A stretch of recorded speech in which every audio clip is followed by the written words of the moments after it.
ਇਹੀ ਆਂਦਾ ਹੈਗਾ ਵਾ ਕਿ ਕਾਜ਼ਸ ਕੀ ਹੈਗੇ ਨੇ ਪੁਨਰ ਜਾਗਰਣ ਦੇ। ਤਾਂ ਪੁਨਰ ਜਾਗਰਣ ਦਾ ਫਰਸਟ ਕਾਜ਼ਸ ਹੈਗਾ ਵਾ, ਕਹਿੰਦੇ ਪੁਨਰ ਜਾਗਰਣ ਕੋਈ ਇਸ ਤਰ੍ਹਾਂ ਦੀ ਸਿਚੁਏਸ਼ਨ, ਕੋਈ ਇਸ ਤਰ੍ਹਾਂ ਦੀ ਟ੍ਰੈਜੇਡੀ ਨਹੀਂ ਹੈ ਜਿਹੜੀ ਸਡਨਲੀ ਹੋ ਗਈ ਸੀ।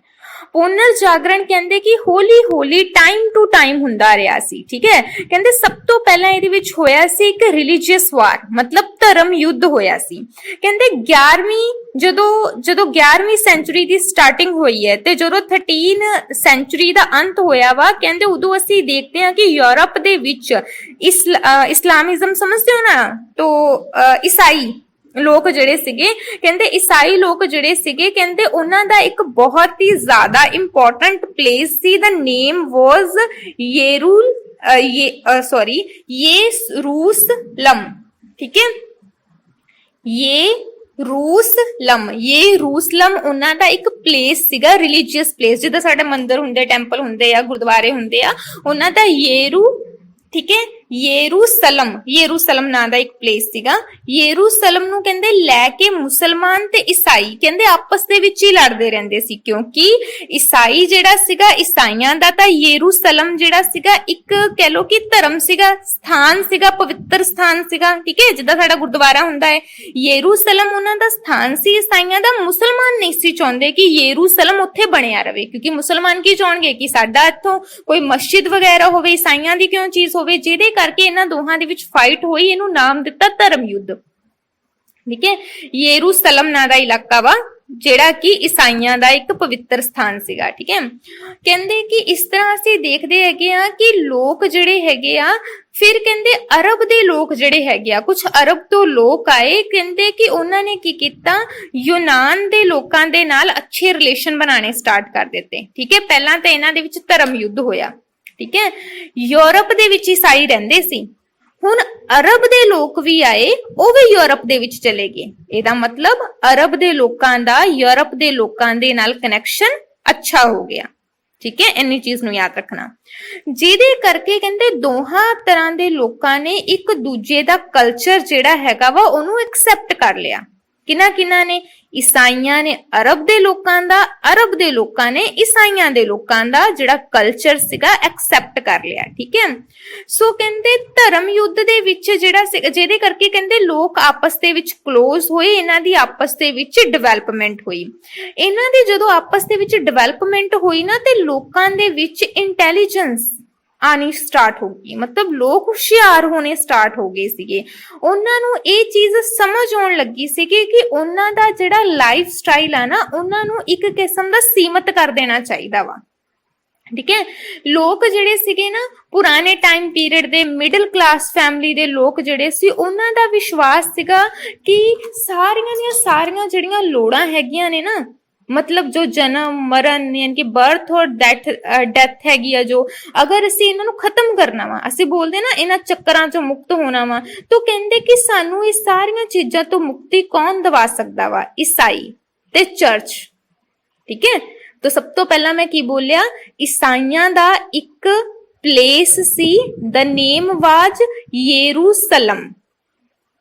ਠੀਕ ਹੈ, ਤੋ ਯਰੂਸ਼ਲਮ ਦੇ ਕਰਕੇ ਮੁਸਲਮਾਨ ਤੇ ਈਸਾਈ ਆਪਸ ਦੇ ਵਿੱਚ ਫਾਈਟ ਕਰ ਰਹੇ ਸੀ, ਜਿਹਦੇ ਕਰਕੇ ਇਸ ਨੂੰ ਧਰਮ ਯੁੱਧ ਦਾ ਨਾਮ ਮਿਲਿਆ।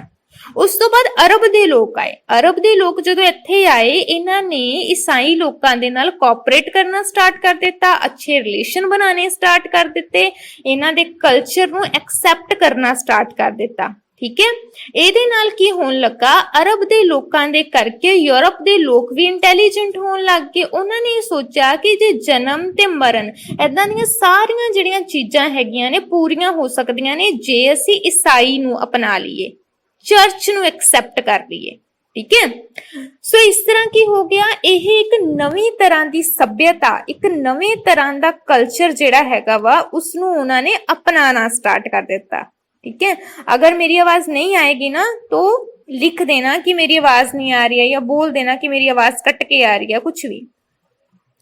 सो कहंदे कि जेड़े लोग तां नवीं सभ्यता दे सीगे, मतलब जिन्हां लोकां दे विच बहुत ज्यादा कह लो कि हुण एनर्जी आ गई सीगी, ਜਿਨ੍ਹਾਂ ਲੋਕਾਂ ਦੇ ਵਿੱਚ ਬਹੁਤ ਜ਼ਿਆਦਾ એનર્ਜੀ ਆ ਗਈ ਸੀ, ਜਾਂ ਫਿਰ ਜਿਹੜੇ ਲੋਕ ਜਿਹੜੇ ਸੀਗੇ ਬਾਹਰ ਤੋਂ ਫੋਰਨ ਕੰਟਰੀ ਤੋਂ ਜਾ ਕੇ ਵਾਪਸ ਆਪਣੇ ਦੇਸ਼ 'ਚ ਆਏ ਸੀ, ਉਹਨਾਂ ਨੇ ਇਹਨਾਂ ਚੀਜ਼ਾਂ ਦੇ ਅਗੇਂਸਟ ਕਰਨਾ ਕੰਮ ਸਟਾਰਟ ਕਰ ਦਿੱਤਾ।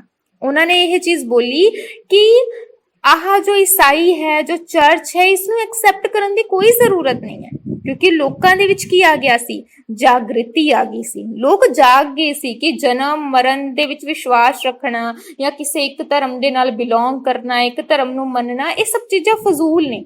ਜਿਹੜੇ ਲੋਕ ਤਾਂ ਨਵੀਂ ਕਿਸਮ ਦੇ ਲੋਕ ਸੀ, ਮਤਲਬ ਨਵੀਂ ਸਭਿਅਤਾ ਦੇ ਲੋਕ ਸੀ, ਠੀਕ ਹੈ। ਕਹਿੰਦੇ ਹਾਂ ਧਰਮ ਯੁੱਧ ਹੋਇਆ, ਜਿਹਦੇ ਕਰਕੇ ਲੋਕ ਬਾਹਰ ਤੋਂ ਆਏ, ਯੂਰਪ ਦੇ ਲੋਕਾਂ ਵਿਚਕਾਰ ਇੱਕ ਕਹਿ ਲਓ ਕਿ ਕੌਨਸ਼ੀਅਸ ਆਈ, ਇੱਕ ਜਾਗ੍ਰਿਤੀ ਆਈ। ਸੋ ਅਸੀਂ ਇਹੀ ਕਵਾਂਗੇ ਕਿ ਧਰਮ ਯੁੱਧ ਇਹਨਾਂ ਦੇ ਲਈ ਇੱਕ ਬੈਨੀਫਿਟ ਦਾ ਕੰਮ ਕਰ ਗਿਆ, ਠੀਕ ਹੈ। ਸੋ ਕਹਿੰਦੇ ਧਰਮ ਯੁੱਧ ਦੇ ਨਾਲ ਹੀ ਲੋਕਾਂ ਦੇ ਕੋਲ ਬਹੁਤ ਸਾਰੇ ਵਿਗਿਆਨ ਦੇ ਗ੍ਰੰਥ, ਅਰਬੀ ਦੇ ਗ੍ਰੰਥ, ਠੀਕ ਹੈ, ਅਰਬੀ ਲੈਂਗੁਏਜ ਆ, ਅਰਬੀ ਖਾਣ ਵਾਲੀ ਅਰਬੀ ਨਹੀਂ, तो अरबी दे अंक, बीज गणित, ठीक है, ये सारियां चीजां, इवन कि कागज बनाना तक भी पच्छम तो इन्हां ने सिक्ख्या सी, यानी कि वैसटर्न तो ये चीजां सिक्खियां सी।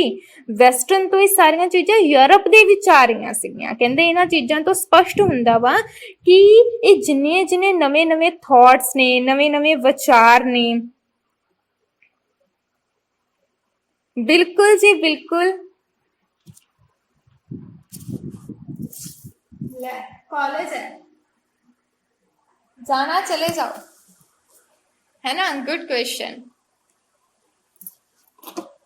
चलो स्टार्ट करते हैं। तो पता नहीं, चलो तो कहते कि नवे नवे थॉट्स सी, तो नवे नवे विचार सी लोकां दे जिहड़े कि सामने आ रहे सी पुनर जागृति दे टाइम पीरियड दे विच, ठीक है बेटा। सब तो पहला असी करना है प्रेस एंड पेपर। पेपर का मतलब समझते हो ना, कागज, प्रेस का मतलब समझते हो छापा खाना। तो इन्हां चीज़ां नूं याद रखना कि जिहड़े यूरोप दे लोग सी ना, कहंदे उन्हां ने कागज बनाना अरब दे लोकां तो सिक्ख्या सी। मैं एक चीज़ बोली है, मैं यह चीज़ बोली है कि अरब दे लोग यूरोप दे विच आए। मैं बोलिया अरब दे लोकां दे नाल लोकां दे विच यूरोप दे विच इंटैलीजेंस आई, ठीक है। तो इंटैलीजेंट वर्गा जिहड़ा रवैया सी उन्हां दा होया। तो हुण मैं यह चीज़ बोल रही हां कि अरब दे लोकां तो उन्हां ने की सिक्ख्या कि कागज किद्दां बनदा हैगा वा, ठीक है। कहंदे 15वीं सदी यानी कि जदों तो 15 सेंचुरी सी, उदों तो कहंदे कागज बनाना बहुत ही ज्यादा औखा सी, महंगा भी सी, ठीक है। फिर कहंदे जर्मनी दे विच एक पर्सन सीगा, the name was John Gutenberg, ठीक है, जॉन गुटेनबर्ग। तो नाम जिहड़ा सीगा ए पर्सन दा सी जॉन गुटेनबर्ग। कहंदे कि जिसने जर्मनी दे विच फर्स्ट टाइम मशीन बनाई सी जो प्रिंट करदी सी, ठीक है। हुण तुसीं अपने आप सोचो, एक प्रिंटिंग दी नवीं मशीन उन्हां ने बनाई हैगी आ। कहंदे इह सब दे लई किस्म दी इदां दी सी जिद्दां किसी चीज़ दा कोई मैजिक होवे, ठीक है। हुण तुसीं सोचो अपने आप ही कि मैजिक लगता है ना, कि कोई चीज़ असीं पहलां नहीं देखी, फिर वो सडनली चीज़ साडे सामने आंदी है, तो एक मैजिक है। जिहदे करके कहंदे बहुत सारे लोग होर भी सी जिन्हां ने मतलब जो अपनियां बुक्स वगैरह सी उन्हां ने छापनियां स्टार्ट कर दित्तियां सी। फर्स्ट टाइम कित्थे होया सी? जर्मनी दे विच, ठीक है। Typing machine first time Germany दे विच बनी सी। कहंदे इंग्लैंड दे विच फर्स्ट टाइम जिहड़ा सीगा छापाखाना बन गया सी, प्रिंटिंग मशीन बन गई सी इंग्लैंड दे विच। कैकू सटन नाम दा पर्सन सी, अगर मैं तुहानू दस दवां ते विलियम कैकू सटन नाम दा पर्सन सी, जिसने 1477 अपने कोल ना कॉपी पेन लैके रखिया करो, ठीक है। बाद विच क्वेश्चन पुट कीता जाएगा तो आंसर तुहानू आना चाहिए, ठीक है। चलो चलदे हां। कहंदे कि इंग्लैंड दे विलियम कैकू सटन नाम दे पर्सन ने 1477 दे विच कहंदे कि अपनी एक प्रिंटिंग मशीन लगाई सीगी। कहंदे हौली हौली इटली, फ्रांस, स्पेन, ठीक है, तो होर भी बहुत सारे सी ਜ਼ਰੂਰ ਜੀ ਜ਼ਰੂਰ। ਤਾਂ ਹੋਰ ਵੀ ਬਹੁਤ ਸਾਰੇ ਮਤਲਬ ਦੇਸ਼ ਸੀ ਜਿਨ੍ਹਾਂ ਨੇ ਮਤਲਬ ਹੌਲੀ ਹੌਲੀ ਜਿਹੜੀਆਂ ਹੈਗੀਆਂ ਪ੍ਰਿੰਟਿੰਗ ਮਸ਼ੀਨ ਬਣਾਉਣੀਆਂ ਸਟਾਰਟ ਕਰ ਦਿੱਤੀਆਂ ਸੀ। ਠੀਕ ਹੈ, ਕਹਿੰਦੇ ਕਾਗਜ਼ ਦੀ ਜਦੋਂ ਖੋਜ ਹੋਈ, ਕਾਗਜ਼ ਦੀ ਜਦੋਂ ਡਿਸਕਵਰੀ ਹੋਈ, ਕਹਿੰਦੇ ਇਹਦੇ ਨਾਲ ਇਸ ਤਰ੍ਹਾਂ ਲੱਗਿਆ ਕਿ ਜਿਵੇਂ ਬਹੁਤ ਅੱਛਾ ਰੈਵੋਲੂਸ਼ਨ ਆ ਗਿਆ ਹੋਵੇ, ਕਿਉਂਕਿ ਬਹੁਤ ਸਾਰੀਆਂ ਜਿਹੜੀਆਂ ਬੁੱਕਸ ਹੈਗੀਆਂ ਨੇ, ਕਾਗਜ਼ ਦੀ ਖੋਜ ਹੋਈ, ਪ੍ਰਿੰਟਿੰਗ ਮਸ਼ੀਨ ਦੀ ਜਦੋਂ ਡਿਸਕਵਰੀ ਹੋ ਗਈ ਤੇ ਲੋਕਾਂ ਨੇ ਬਹੁਤ ਸਾਰੀਆਂ ਕਿਤਾਬਾਂ ਜਿਹੜੀਆਂ ਹੈਗੀਆਂ ਪ੍ਰਿੰਟ ਕਰਨੀਆਂ ਸਟਾਰਟ ਕਰ ਦਿੱਤੀਆਂ ਸੀ। ਕਹਿੰਦੇ ਪਹਿਲੀ ਵਾਰ ਇਰੇਸਮਸ ਦੀ ਇੱਕ ਬੁੱਕ ਛਪੀ ਸੀਗੀ, ਫਸਟ ਟਾਈਮ ਇੱਕ ਬੁੱਕ ਛਪੀ ਸੀ ਇਰੇਸਮਸ। ਠੀਕ ਹੈ, ਇਰੇਸਮਸ ਦੀ। ਤਾਂ ਕਹਿੰਦੇ ਕਿ ਲਗਭਗ ਉਹਦੀਆਂ 25,000 ਜਿਹੜੀਆਂ 2500 ਉਹਦੀਆਂ ਕਾਪੀਆਂ ਸੀਗੀਆਂ ਬਣਾਈਆਂ। ਠੀਕ ਹੈ, ਤਾਂ ਉਹ ਸਡਨਲੀ ਵਿਕ ਗਈਆਂ ਸੀ, ਮਤਲਬ ਕੁਝ ਟਾਈਮ ਵੀ ਨਹੀਂ ਉਹਨਾਂ ਨੂੰ ਲੱਗਾ ਤੇ ਉਹ ਖਤਮ ਹੋ ਗਈਆਂ। ਕਹਿੰਦੇ ਹੁਣ ਜਿਹੜੇ ਪੜ੍ਹੇ ਲਿਖੇ ਲੋਕ ਸੀ ਉਹਨਾਂ ਦੇ ਲਈ ਆਸਾਨ ਹੋ ਗਿਆ ਸੀ ਕਿ ਉਹਨਾਂ ਦੀਆਂ ਜਿਹੜੀ ਖੁਦ ਦੀ ਨੌਲੇਜ ਸੀ ਐਟਲੀਸਟ ਉਹ ਪ੍ਰਿੰਟ ਉਹਨੂੰ ਕਰਵਾ ਸਕਦੇ ਸੀ, ਉਹਨਾਂ ਦੀਆਂ ਕਾਪੀਜ਼ ਕਰਵਾ ਸਕਦੇ ਸੀ, ਤਾਂ ਜੋ ਸਾਰੀ ਜਗ੍ਹਾ ਦੇ ਉੱਤੇ ਉਹ ਕਾਪੀਜ਼ ਜਿਹੜੀਆਂ ਹੈਗੀਆਂ ਨੇ ਉਸਨੂੰ ਐਸਟੈਬਲਿਸ਼ ਕੀਤਾ ਜਾਵੇ। ਠੀਕ ਹੈ ਬੇਟਾ, ਉਸ ਤੋਂ ਬਾਅਦ ਕਹਿੰਦੇ ਇਹਨਾਂ ਚੀਜ਼ਾਂ ਤੋਂ ਪਤਾ ਲੱਗਦਾ ਹੈਗਾ ਵਾ ਕਿ ਹੁਣ ਹਿਊਮਨ ਬੀਇੰਗ ਦੇ